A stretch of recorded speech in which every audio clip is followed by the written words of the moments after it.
अच्छा भाई, मार्केट इस वक्त मौजूद है 2640 पे। अगर ये जो ग्रीन कैंडल आप बनी हुई है, अगर इसके नीचे क्लोजिंग देती है, रेड कैंडल 2637 के नीचे क्लोजिंग देती है, तो मार्केट डायरेक्टली फिर यहाँ आ सकती है।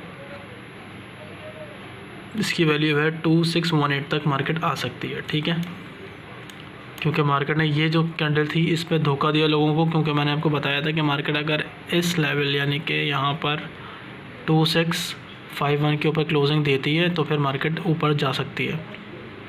लेकिन यहाँ पे क्या किया, इसने ट्रैप किया और ये वाली जो कैंडल बनी तो वहाँ से मैंने सेल की एंट्रियाँ ली हैं। मैं आपको दिखा भी देता हूँ, ये चल रही हैं। ठीक है, सेल की एंट्री ली हुई है ये फ़ौरन। जैसी मार्केट बिहेव करती है तो मैं अपनी डायरेक्शन को चेंज कर लेता हूँ, लेकिन आप लोगों को मैं वीडियो बनाने के लिए उसमें लगता है टाइम।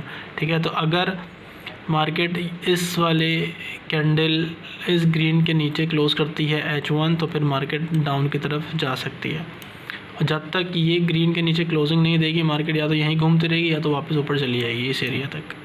तो ये अभी तक की अपडेट है। तो जैसे जैसे आती है मैं लिंक ग्रुप का जो है ना व्हाट्सएप का डिस्क्रिप्शन में दे दूँगा, वो ज्वाइन कर लिएगा। वहाँ मैं आपको क्विक जो है ना वो दे सकता हूँ अपडेट।